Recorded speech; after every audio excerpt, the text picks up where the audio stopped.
Hello दोस्तों, स्वागत है आप सभी का समसामयिक घटना चक्र के इस ऑनलाइन प्लेटफॉर्म पर। मैं मोहित आप सभी का हार्दिक स्वागत करता हूं अपने इस वीडियो में। और देखा जाए आज अपने इस वीडियो में चर्चा करेंगे 2 और 3 नवंबर 2025 के महत्वपूर्ण करंट अफेयर जो विभिन्न पत्र पत्रिकाओं से लिए गए हैं। Dainik Bhaskar, the Hindu, Indian Express, DD news, PIB, Hindustan, Amar Ujala, अन्य महत्वपूर्ण खबरें Akashvani, DD news, ANI, PIB से भी दी गई हैं। ठीक है, ये क्लास आपकी परीक्षा के दृष्टिकोण से बहुत महत्वपूर्ण होती है। Daily newspaper based important websites जो है, गवर्नमेंट की आधिकारिक जो वेबसाइट है वहां से उठाई गई महत्वपूर्ण खबरें आपके समक्ष प्रस्तुत की जाती हैं। ये class UP PCS, BPSC, integrated परीक्षा, UPSI, UP triple SC, Bihar SSC तथा अन्य एक दिवसीय परीक्षाओं के लिए बहुत महत्वपूर्ण होती है। प्रीलिम्स के फैक्ट भी मिल जाते हैं। मुख्य परीक्षा के लिए महत्वपूर्ण डाटा जो होते हैं, कहाँ आप उसको यूज कर सकते हैं, कैसे आप अपने आंसर को एनहांस कर सकते हैं, कैसे उत्तर को बेहतर लिखा जा सकता है, क्या क्या पॉइंट करंट अफेयर में यूज की जा सकती हैं जिनसे आपका वैल्यू एडेड मटेरियल भी तैयार हो सके, उन सारी बातों को यहाँ पर डिस्कस किया जाता है। आज 2 और 3 नवंबर के महत्वपूर्ण खबरों पर हम लोग चर्चा करेंगे। चलिए स्टार्ट करते हैं। देखा जाए तो उससे पूर्व क्लास स्टार्ट करूं उससे पूर्व मैं आपको बता दूं, यहाँ पर ये जो हमारा करंट अफेयर है, ठीक है, करंट अफेयर यहाँ पर हम लोग डेली चर्चा करते हैं। इस करंट अफेयर को एज अ मासिक पैकेज हम लोगों ने डिजाइन करके रखा है। ठीक है, एक मासिक पैकेज की तरह है ये। और इस मासिक पैकेज में, ठीक है, मासिक पैकेज में आपको बहुत सारी चीजें मिलती हैं। क्या जैसे क्या क्या मिलता है, प्रतिदिन यहाँ पर देखा जाए वीडियो क्लास आपको मिलती है। डेली शाम को 7:30 बजे आपको वीडियो क्लास मिल जाती है। ठीक है, डेली आपको जो क्लास की पीपीटी होती है, क्लास पीपीटी पीडीएफ आपको प्रोवाइड कर दिया जाता है। प्रतिदिन हिंदी और इंग्लिश दोनों भाषाओं में, हिंदी इंग्लिश दोनों भाषाओं में आपको पीडीएफ प्रोवाइड किया जाता है। प्रिंटेबल पीडीएफ आपको प्रोवाइड किया जाता है और ये पीडीएफ आपको व्हाट्सएप ग्रुप में प्रोवाइड किया जाता है। ठीक है, व्हाट्सएप ग्रुप हमारा बना हुआ है करंट अफेयर का, वहां पर आपको ये पीडीएफ प्रोवाइड किया जाता है। डेली देखा जाए तो ऑनलाइन हमारे ऐप पर ही 10 एमसीक्यू का टेस्ट भी आप देते हैं, अपनी रैंकिंग भी देखते हैं, साथ ही साथ इसकी व्याख्यात्मक रूप से आपको पूरा कंटेंट प्रोवाइड कराया जाता है। महीने के एंड में देखा जाए पूरा कंप्लीट पीडीएफ आपको प्रोवाइड किया जाता है। बेस्ट 100 एमसीक्यू का टेस्ट भी आपसे लिया जाता है ऑल इंडिया रैंकिंग के साथ। फिर उसके बाद में देखा जाए जो यूपी स्पेशल, ठीक है, यूपी स्पेशल और बिहार स्पेशल की जो क्लासेस होती हैं करंट अफेयर की, उसकी पीडीएफ भी आपको प्रोवाइड किया जाता है। और ये पीडीएफ भी हिंदी इंग्लिश दोनों भाषाओं में होता है।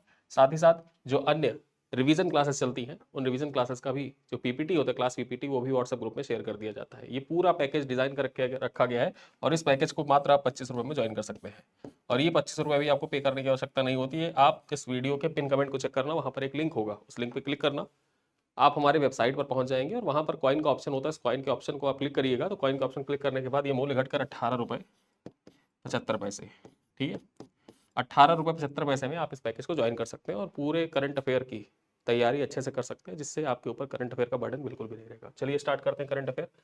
पहली खबर क्या है, बहुत महत्वपूर्ण है, आपकी परीक्षा के दृष्टिकोण से इंपॉर्टेंट, यूपी स्पेशल के दृष्टिकोण से भी इंपॉर्टेंट हो जाता है। और ये ना सिर्फ यूपी स्पेशल में देखा जाए, जीएस पेपर यूपी स्पेशल में प्रीलिम्स के लिए ना सिर्फ इंपॉर्टेंट है, ये मुख्य परीक्षा के लिए भी इंपॉर्टेंट हो जाता है। ठीक है, मुख्य परीक्षा जीएस पेपर 5, जीएस पेपर 5 जो उत्तर प्रदेश के प्रमुख शहर से रिलेटेड एक टॉपिक दे रखा है। एक सीधा सीधा सिलेबस में आपके एक पॉइंट मेंशन कर रखा है, उत्तर प्रदेश के प्रमुख ऐतिहासिक आर्थिक जो शहर हैं उनके बारे में जिक्र करने का। लखनऊ से संदर्भित करके कोई सवाल आपसे पूछा जाता है तो आपको, जब लखनऊ के सांस्कृतिक महत्व को आपको लिख रहे हैं तो उसके सांस्कृतिक महत्व के साथ साथ में आप इस पॉइंट को भी वहां पर मेंशन कर सकते हैं as a value added material. ठीक है, चलिए चर्चा करते हैं क्या है। यूनेस्को की क्रिएटिव सिटी ऑफ गैस्ट्रोनॉमी में लखनऊ शामिल हुआ है। ठीक है, महत्वपूर्ण हो जाता, एग्जाम के दृष्टिकोण से इंपॉर्टेंट है। Creative city of gastronomy UNESCO की है, एक सूची है, उसमें लखनऊ को शामिल किया गया है। चलिए चर्चा करते हैं। यूनेस्को ने आधिकारिक रूप से लखनऊ को अपने क्रिएटिव सिटीज नेटवर्क में शामिल किया है। लखनऊ को ओसिस सिटी ऑफ गैस्ट्रोनॉमी अर्थात खान पान की नगरी का दर्जा प्रदान किया गया लखनऊ को। यह घोषणा उज्बेकिस्तान के समरकंद में आयोजित यूनेस्को के 43वें महासम्मेलन के दौरान की गई। यह महत्वपूर्ण हो जाता है आपके लिए। ये पॉइंट जो क्रिएटिव सिटी ऑफ गैस्ट्रोनॉमी है सब आपको बताएंगे। ठीक है, आप हर जगह यही पढ़ेंगे, किताबों में भी यही पढ़ेंगे कि किसको घोषित किया गया, लखनऊ को घोषित किया गया, बहुत हाईलाइट करके आपको बताया जाएगा। लेकिन आपको कोई ये नहीं बताएगा कि इसको कहां पर घोषित किया गया। ठीक है, उज्बेकिस्तान के समरकंद में आयोजित हुआ था यूनेस्को का 43वां महासम्मेलन। यही पॉइंट आपको याद रखना है। कथन में अगर आपसे पूछेगा, 2 कथन में पूछेगा तो यही सवाल आपसे पूछेगा, और सवाल ऐसा पूछा भी जा चुका है आपसे। ठीक है, सवाल ऐसा पूछा भी जा चुका है आपसे परीक्षाओं में। जैसे सवाल क्या पूछेगा आपसे, कथन, निम्नलिखित कथनों पर विचार करें। ठीक है, निम्नलिखित कथनों पर विचार करें। ठीक है, अब यहां पर पहला कथन दे देगा कि यूनेस्को के क्रिएटिव सिटी ऑफ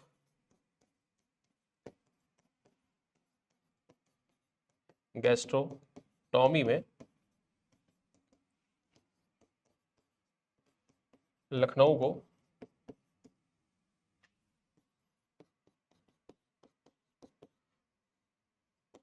शामिल किया गया है।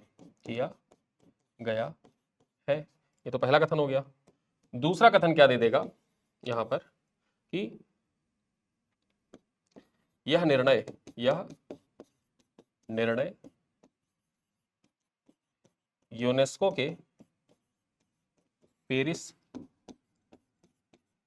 महासम्मेलन में लिया गया।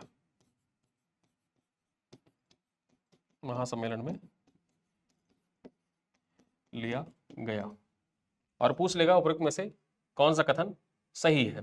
ठीक है, कौन सा कथन सही है? ऑप्शन ए दे देगा, केवल एक, बी केवल 2, सी एक एंड 2 दोनों, डी ना ए और ना ही बी। ठीक है, यहाँ पर 1 एंड 2 ही कर लीजिए, और यहाँ पर ना 1 ना ही 2। ऐसे ही सवाल सेम आपके यूपी पीसीएस प्रीलिम्स 2025 की जो परीक्षा हुई है, यूपी पीसीएस प्रीलिम्स 2025 में सेम ऐसे ही सवाल आपसे करंट अफेयर के पूछे गए हैं। 2 कथन दिए हुए हैं और पूछा कि उपरोक्त में से कौन सा कथन सही है। विकल्प 1 सही है, विकल्प 2 सही है, 1 2 दोनों सही है, ना ही 1 सही है ना ही 2 सही है, या तो 3 ऑप्शन दे दिया है, उपरोक्त में से कौन सा सही है। ठीक है, तो ऐसे सवाल दिए हुए हैं और यहाँ पर सही उत्तर क्या हो जाएगा, केवल पहला उत्तर सही हो जाएगा, यानी कि ऑप्शन ए सही है, ये गलत हो जाएगा। क्यों? क्योंकि पेरिस महासम्मेलन नहीं, यहाँ पर जो समरकंद में देखा जाए यूनेस्को का महासम्मेलन हुआ था उज्बेकिस्तान के समरकंद में, उसमें देखा जाए इसको लखनऊ को सिटी ऑफ गैस्ट्रोनॉमी घोषित किया गया है। ठीक है, तो करंट अफेयर आप ना सिर्फ पढ़ते हैं बल्कि उस पे कैसे क्वेश्चन बन सकते हैं, उन क्वेश्चनों को हूबहू यहाँ पर आपके समक्ष बना के दिखाया भी जाता है इस क्लास में। चलिए चर्चा करते हैं यहाँ पर कुछ पॉइंट्स है महत्वपूर्ण। यह प्रतिष्ठित मान्यता लखनऊ की सदियों पुरानी अवधि पाक परंपरा और उसकी गंगा जमुनी तहजीब अर्थात हिंदू मुस्लिम संस्कृति के अनूठे संगम का सम्मान करती है। इस घोषणा के साथ लखनऊ जो है इसको विश्व प्रसिद्ध कबाब, जो टुंडे के कबाब है, विश्व प्रसिद्ध है, मिठाइयां और स्ट्रीट फूड पर अब वैश्विक पाक संस्कृति के मानचित्र पर और अधिक उजागर हो गए हैं। ठीक है, टुंडे के कबाब फेमस है। राम आसरे के जो मलाई पान होते हैं बहुत फेमस है। आप कभी जाइए लखनऊ तो राम आसरे का मलाई पान जरूर खाइए। ठीक है, चलिए आगे चर्चा करते हैं। राजकुमार अरोड़ा को वित्तीय सलाहकार रक्षा सेवाओं का कार्यभार संभाला है। जो राजकुमार अरोड़ा है, इन्होंने वित्तीय सलाहकार रक्षा सेवाओं का कार्यभार संभाला है। चर्चा करते हैं यहाँ पर क्या पॉइंट है। वरिष्ठ IDAS ऑफिसर राजकुमार अरोड़ा 1 नवंबर 2025 को वित्तीय सलाहकार रक्षा सेवाओं का पदभार इन्होंने संभाला है। 1990 बैच के अधिकारी हैं जो रक्षा अधिग्रहण, बजटिंग, लेखा परीक्षा, वित्तीय नीति, कार्मिक प्रबंधन में 3 दशक से अधिक का अनुभव रखते हैं। चर्चा करें, इससे पहले वे नियंत्रक जनरल ऑफ डिफेंस अकाउंट्स रह चुके हैं, जहां उन्होंने सशस्त्र बलों के लिए लेखा परीक्षण, वित्तीय परामर्श का कार्य संभाला हुआ था। उनका लंबा अनुभव भारत में रक्षा व्यवस्था को वित्तीय रूप प्रदान करने, साथ ही साथ पारदर्शी बनाने में महत्वपूर्ण माना जाता है। तो आपको सिर्फ इतना याद रखना है कि वित्तीय सलाहकार रक्षा सेवाओं का पदभार किसने ग्रहण किया है? राजकुमार अरोड़ा ने ग्रहण किया है। नियुक्तियों के दृष्टिकोण से इंपॉर्टेंट हो जाता है, प्रीलिम्स के लिए इंपॉर्टेंट है ये पॉइंट प्रीलिम्स के दृष्टिकोण से महत्वपूर्ण है। चलिए आगे चर्चा करते हैं। भारत की पहली डिजिटल समुद्री मत्स्य पालन जनगणना शुरू हुई है। ठीक है, महत्वपूर्ण हो जाता है आपके परीक्षा के दृष्टिकोण से। पहली बार है कि भारत में डिजिटल समुद्री मत्स्य पालन जनगणना स्टार्ट हुई है, इंपॉर्टेंट है। चर्चा कर लेते हैं। केंद्रीय राज्य मंत्री हैं जॉर्ज कुरियन ने कोच्चि स्थित यहां पर चर्चा करें ICAR CMFRI में राष्ट्रीय समुद्री मत्स्य पालन जनगणना 2025 की गृह गणना चरण का शुभारंभ किया है। परीक्षा में आपसे पूछेगा कि भारत की पहली डिजिटल समुद्री मत्स्य पालन जनगणना की शुरुआत कहां से हुई, तो ये कोच्चि से हुई थी। यही पॉइंट आपको याद रखना है, सबसे महत्वपूर्ण ये हो जाता है, कोच्चि से हुई थी। और यहां पर हम चर्चा करें, ये भारत की पहली पूर्णतः डिजिटल मत्स्य जनगणना है जिसमें आधुनिक तकनीकी और रियल टाइम मॉनिटरिंग का उपयोग किया जाएगा। चर्चा करें आगे, ये 45 दिन तक चलेगी, 3 नवंबर से प्रारंभ होगी, यानी आज से प्रारंभ हो रही है और 18 दिसंबर 2025 तक चलेगी। इसमें 9 तटीय राज्यों, 4 केंद्र शासित प्रदेशों के 4000 प्लस समुद्री मत्स्य ग्रामों तथा 12 लाख से अधिक मत्स्य पालक परिवार जो है उनको सम्मिलित किया जाएगा, उनकी गणना की जाएगी। यहां पर चर्चा करें, हजारों प्रशिक्षित कर्मी इस जनगणना में भाग ले रहे हैं, सटीक तथा व्यापक डाटा एकत्र करेंगे। चलिए आगे चर्चा करते हैं। महत्वपूर्ण पॉइंट है, जैसे आप परप्लेक्सिटी का नाम आपने सुना होगा, एआई टूल है परप्लेक्सिटी, चैट जीपीटी को टक्कर दे रहा है, ठीक है, और एयरटेल यूजर के लिए परप्लेक्सिटी फ्री है। उसी प्रकार देखा जाए कुछ वैसा ही रिलायंस जियो, जो जियो की यूजर है, उनके लिए जो जेमिनाई का प्रो वर्जन है वो फ्री होगा, ठीक है। और उसके लिए देखा जाए साझेदारी हुई है रिलायंस और गूगल की बड़ी साझेदारी। चर्चा कर लेते हैं। यहां पर देखा जाए, भारत की अग्रणी कंपनी रिलायंस इंडस्ट्रीज लिमिटेड ने गूगल से 30 अक्टूबर 2025 को देश में कृत्रिम बुद्धिमत्ता यानी कि एआई के क्षेत्र में परिवर्तन लाने हेतु एक ऐतिहासिक साझेदारी की घोषणा की है। ये पहल का उद्देश्य क्या है? एआई फॉर ऑल, ठीक है, एआई फॉर ऑल विजन के तहत एआई तकनीकी को हर भारतीय तक पहुंचाना और भारत के लिए स्वदेशी एआई इंफ्रास्ट्रक्चर विकसित करना है। चर्चा करें साझेदारी के तहत, यहां पर देखें 18 से 25 वर्ष के जियो यूजर को गूगल जेमिनी प्रो का एआई प्लेटफॉर्म 18 महीने तक मुफ्त उपलब्ध कराया जाएगा। यानी कि 18 साल से लेके 25 साल तक के जो जियो यूजर्स हैं, ठीक है। अब ये पता कैसे चलेगा? जो आधार कार्ड है आपका, आप आधार कार्ड से ही, ठीक है, परचेज करते हैं सिम, तो उस आधार कार्ड के जरिए उनको पता चल जाएगा कि आपकी एज कितनी है, ठीक है। तो 18 से 25 आयु वर्ग के जो जियो यूजर्स हैं उनको गूगल जेमिनी प्रो जो है इसका वर्जन 18 महीने तक के लिए मुफ्त मिलेगा, जिसका प्रति यूजर मूल्य बताया जा रहा है 35,100 रुपए होगा, ठीक है। यानी कि 1.5 साल में 35,100 रुपए का जो प्रो वर्जन है वो फ्री में मिल रहा है। चर्चा कर लेते हैं, यह कदम भारतीय युवाओं को एआई सीखने, उपयोग करने और जीवन में लागू करने की दिशा में प्रोत्साहित करेगा। चलिए आगे चर्चा करते हैं। पूर्व भारतीय हॉकी स्टार मैनुअल फेडरिक का 78 वर्ष की आयु में निधन हो गया है। चर्चा कर लेते हैं क्या पॉइंट है, निधन के दृष्टिकोण से महत्वपूर्ण हो जाता है। पूर्व हॉकी खिलाड़ी हैं, तो पूर्व भारतीय हॉकी गोलकीपर मैनुअल फेडरिक जो केरला से भारत के पहले ओलंपिक पदक विजेता थे, 78 वर्ष की आयु में इनका निधन हो गया है। कहां से थे ये जरूर याद रखना, केरला से थे और केरल की ओर से पहले ओलंपिक पदक विजेता थे, ठीक है। 1972 में म्यूनिख ओलंपिक में कांस्य पदक जीतने वाली भारतीय टीम के अहम हिस्से के रूप में फेडरिक अपने निर्भीक गोलकीपिंग और भारतीय हॉकी के अमूल्य योगदान के लिए उनको याद किया जाता रहेगा, ठीक। तो ये पॉइंट आपको याद रखना है, परीक्षा के लिए इंपॉर्टेंट है। चलिए अगले पॉइंट पर चर्चा करते हैं। अनुसूचित जाति और पिछड़े वर्ग के लिए रोजगार बढ़ाने हेतु सामाजिक न्याय विभाग ने समझौते ज्ञापन पर हस्ताक्षर किया है। अब ये समझौता ज्ञापन किसके साथ हुआ है, आइए चर्चा करते हैं।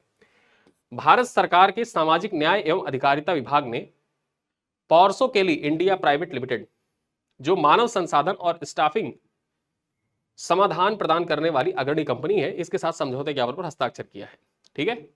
जो सरकार को जब मानव संसाधन की आवश्यकता होती है, यानी किसी कार्य के लिए देखा जाए स्टाफ की आवश्यकता होती है, तो वो जो ये पार्सो केली इंडिया प्राइवेट लिमिटेड है इसके साथ संपर्क करती है और मानव संसाधन उपलब्ध कराने के लिए देखा जाए एक अग्रणी कंपनी है भारत, ठीक है। तो इसी के साथ समझौते ज्ञापन पर हस्ताक्षर किया गया है, जो सामाजिक न्याय अधिकारिता विभाग है उसके द्वारा। इस साझेदारी का उद्देश्य क्या है? अनुसूचित जाति जो एससी समुदाय है, साथ ही साथ अन्य पिछड़ा वर्ग ओबीसी समुदाय, इसके उम्मीदवारों के लिए रोजगार के अवसर बढ़ाना इसका मुख्य उद्देश्य है। इसके तहत सत्यापित उम्मीदवारों को निःशुल्क परामर्श, बायोडाटा सहायता, साक्षात्कार की तैयारी, प्लेसमेंट सहयोग प्रदान किया जाएगा। यह पहल डाटा गोपनीयता, पारदर्शिता और जवाबदेही सुनिश्चित करते हुए लाभार्थियों को उपयुक्त नौकरी से जोड़ने पर केंद्रित है। यह सहयोग समावेशी रोजगार, सामाजिक समानता, आर्थिक सशक्तिकरण को बढ़ावा देने की दिशा में एक महत्वपूर्ण कदम है, जो कल्याण को वास्तविक आजीविका में बदलने का लक्ष्य भी रखता है। तो ये पॉइंट आपके प्रीलिम्स के लिए तो महत्वपूर्ण हो ही जाता है, साथ ही साथ जीएस पेपर 1, ठीक है, जीएस पेपर 1 से इसको आप रिलेट कर सकते हैं। सामाजिक न्याय वाला जो टॉपिक है उससे आप इसको रिलेट कर सकते हैं, ठीक। पिछड़ा वर्ग और जो पिछड़ा वर्ग तथा अनुसूचित जाति, एससी एसटी उत्थान से संबंधित रोजगार से रिलेटेड अगर सवाल आपके परीक्षा में आते हैं तो वहां पर आप इसको यूज कर सकते हैं। चलिए आगे चलते हैं। अंकथी राजू बने रक्षा अनुसंधान एवं विकास प्रयोगशाला के नए निदेशक। ठीक है, रक्षा अनुसंधान एवं विकास प्रयोगशाला के नए निदेशक कौन बने हैं? अंकथी राजू। चर्चा कर लेते हैं। प्रख्यात वैज्ञानिक अंकथी राजू को रक्षा अनुसंधान एवं विकास प्रयोगशाला हैदराबाद, परीक्षा के दृष्टिकोण से सबसे पहले तो यही इंपॉर्टेंट हो जाता है कि रक्षा अनुसंधान एवं विकास प्रयोगशाला कहां पर अवस्थित है? यह हैदराबाद में अवस्थित है। और इसका नया निदेशक किसको नामित किया गया है? अंकथी राजू को।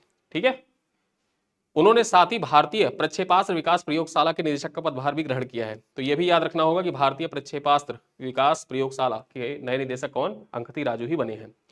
उन्होंने उस्मानिया यूनिवर्सिटी में मैकेनिकल इंजीनियरिंग से बीई और आईआईटी बॉम्बे से एरोनॉटिकल इंजीनियरिंग में एमटेक किया हुआ था। पिछले 3 दशक में उन्होंने ठोस ईंधन डिटेक्ट, रैमजेट प्रोपल्सन, मिसाइलों की लिक्विड प्रोपल्सन प्रणाली तथा वायु रक्षा इंटरसेप्टर जैसी महत्वपूर्ण जो प्रणालियां हैं उनके विकास में महत्वपूर्ण भूमिका निभाई है। पृथ्वी मिसाइल, अग्नि मिसाइल, साथ ही साथ जो मिशन शक्ति परियोजना जैसी थी उनमें भी इनका महत्वपूर्ण रोल था। ठीक है, और ये जो मिशन शक्ति है, इस मिशन शक्ति के बारे में आप जानते ही होंगे।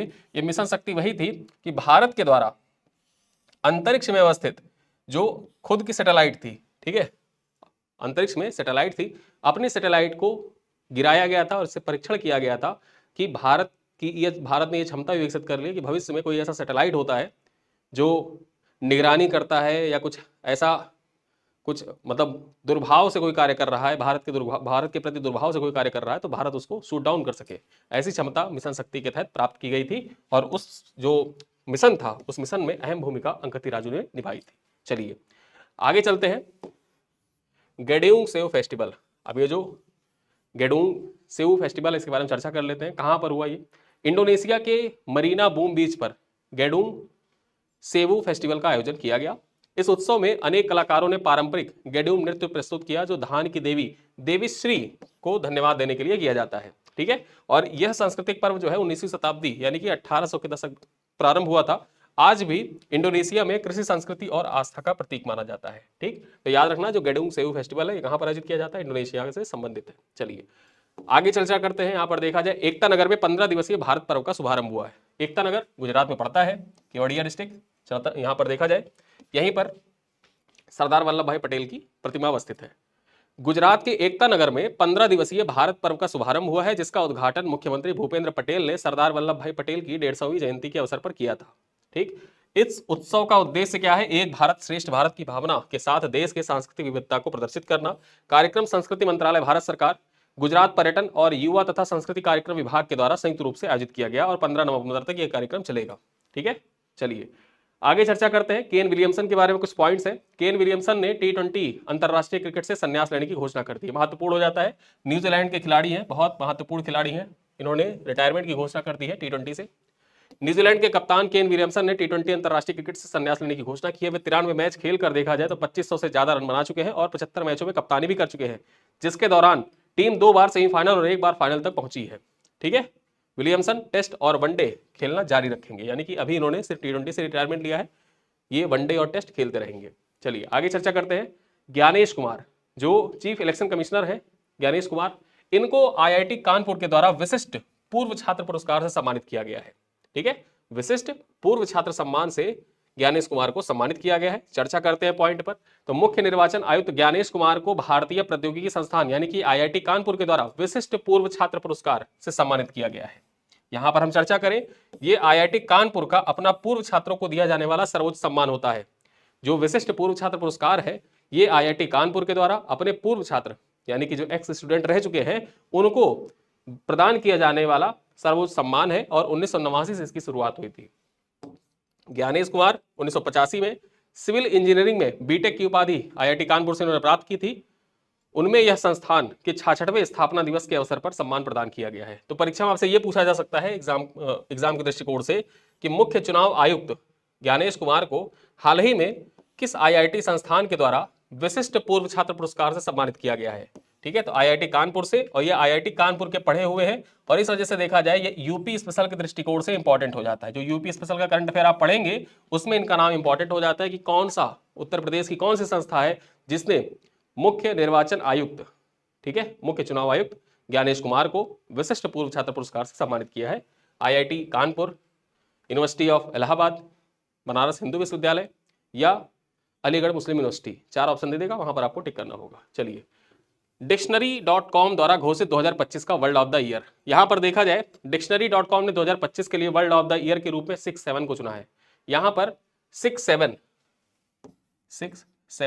अब इसको आप 67 नहीं पढ़ेंगे, इसको आप 67 नहीं पढ़ेंगे, पढ़ेंगे क्या 6-7 पढ़ेंगे। ठीक है, यह एक संख्यात्मक स्लैंग है जिसका प्रयोग किसी चीज के औसत यानी कि 100 होने पे मजाकिया ढंग से किया जाता है, मतलब औसत है, बहुत औसत चीज है, उसके लिए 6-7 का प्रयोग किया जाता है। जैसे आप 19-20 का प्रयोग करते हैं, 19-20 का अंतर है ना, सेम ऐसे ही 6-7 का। ठीक है, इसकी उत्पत्ति रैपर है श्रेकला, इनके 2024 में गीत डॉट डॉट से हुई थी, जो टिकटॉक और तथा मेम कल्चर में बेहद लोकप्रिय हुई थी। यह शब्द इस बात का प्रतीक है कि कोई स्थिति ना बहुत अच्छी है ना बहुत बुरी है, बस औसत है। ठीक है, साथ ही यह गूगल सर्च में वर्ष की सबसे ज्यादा खोजा गया शब्द भी बना, गूगल सर्च में सबसे ज्यादा खोजा गया शब्द बना था 6-7, और इसी वजह से देखा जाए डिक्शनरी.com के द्वारा इसको वर्ल्ड ऑफ द ईयर घोषित किया गया है। ठीक, 6-7 को, ये इंपॉर्टेंट हो जाता है आपके लिए। चलिए, पंजाब पुलिस का साइबर जागो अभियान अभी इंपॉर्टेंट हो जाता है आपके एग्जाम के लिए। पंजाब पुलिस की साइबर क्राइम डिवीजन ने राज्य भर में साइबर जागो अभियान स्टार्ट किया है। इस अभियान का उद्देश्य क्या है, बच्चों को ऑनलाइन खतरों से सुरक्षित रखना। यह इंपॉर्टेंट हो जाता है कि साइबर जागो अभियान किस राज्य सरकार के द्वारा स्टार्ट किया गया है, पंजाब पुलिस के द्वारा स्टार्ट किया गया है, और साथ ही साथ इसका उद्देश्य क्या है, तो बच्चों की ऑनलाइन खतरे से सुरक्षित रखना तथा डिजिटल जागरूकता को बढ़ावा देना इसका मुख्य उद्देश्य है। यहां पर चर्चा करें, यह कार्यक्रम पंजाब राज्य स्तर पर आयोजित किया जा रहा है ताकि लोगों को सुरक्षित इंटरनेट उपयोग तथा साइबर सुरक्षा के प्रति संवेदनशील बनाया जा सके। चलिए आगे चर्चा करते हैं। 69वां राष्ट्रीय स्कूल गेम्स 2025 महत्वपूर्ण हो जाता है, पहली बार इसको देखा जाए तो अरुणाचल प्रदेश में आयोजित किया गया, इस वजह से इंपॉर्टेंट है।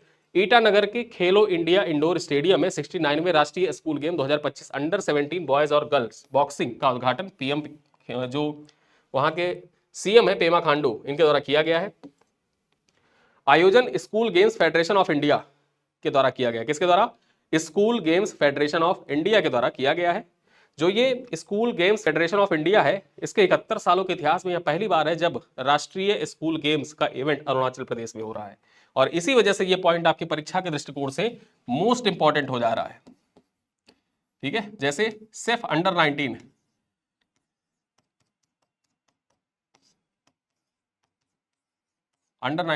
का जो वर्ल्ड कप हुआ था, इसका आयोजन भी अरुणाचल प्रदेश में किया गया था। उसी प्रकार से जो ये 69 में राष्ट्रीय स्कूल गेम्स 2025 है अंडर 17, इसका आयोजन भी अरुणाचल प्रदेश में किया जा रहा है। बहुत महत्वपूर्ण हो जा रहा है, क्योंकि जो पूर्वोत्तर क्षेत्र है, उस पूर्वोत्तर क्षेत्र को भी अभी तक देखा जाए, पूर्वोत्तर क्षेत्र में कोई भी ऐसा विशिष्ट इवेंट नहीं होता था, लेकिन अब अष्टलक्ष्मी पर फोकस किया जा रहा है। अब अष्टलक्ष्मी पर फोकस किया जा रहा है, तो अष्टलक्ष्मी के अंतर्गत जो आने वाले जो सीमावर्ती राज्य हैं, उन सीमावर्ती राज्यों में विशिष्ट खेलों का आयोजन किया जा रहा है ताकि उनको भी मुख्य धारा से जोड़ा जा सके।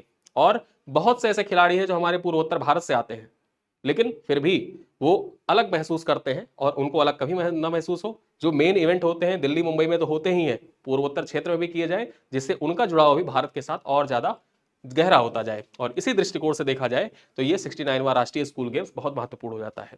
ठीक है, चलो कक्षा 3 से एआई शिक्षा की शुरुआत, यहां पर चर्चा की जाए, महत्वपूर्ण हो जाता है। कक्षा 3 से एआई शिक्षा की शुरुआत की जाएगी, नया सिलेबस ऐड किया जाएगा। चर्चा करते हैं, शिक्षा मंत्रालय ने कक्षा 3 से एआई शिक्षा शुरू करने की घोषणा की है ताकि बच्चों में एथिकल एआई उपयोग, तर्कपूर्ण समस्या समाधान और कंप्यूटेशनल थिंकिंग विकसित हो सके। ठीक है, बच्चों में कंप्यूटेशनल थिंकिंग विकसित करने के लिए इस एआई शिक्षा की शुरुआत की जाएगी कक्षा 3 से ही। स्कूल पाठ्यक्रम में आर्टिफिशियल इंटेलिजेंस और कंप्यूटेशनल थिंकिंग विषय जोड़े जाएंगे।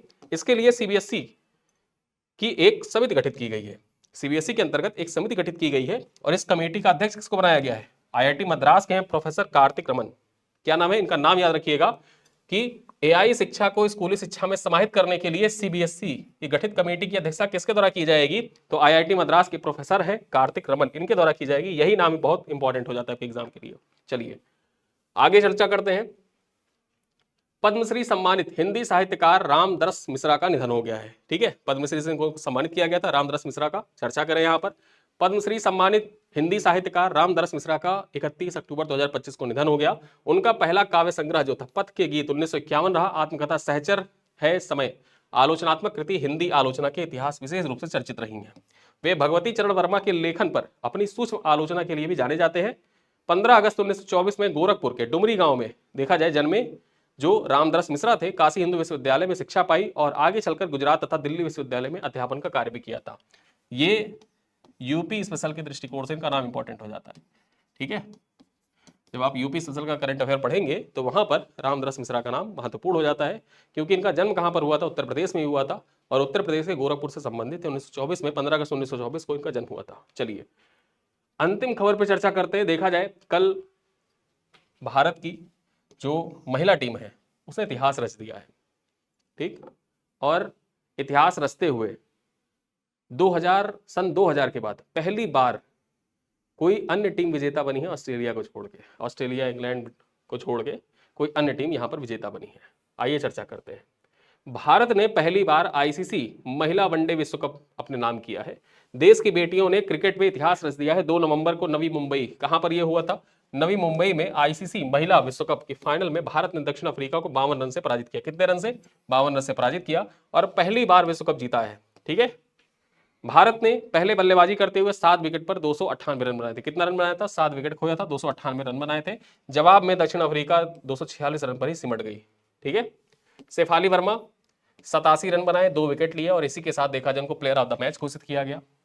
फाइनल में देखा जाए 58 रन का योगदान के साथ 5 विकेट लेने वाली, पूरे टूर्नामेंट में शानदार प्रदर्शन करने वाली जो दीप्ति शर्मा है, इनको प्लेयर ऑफ द टूर्नामेंट चुना गया।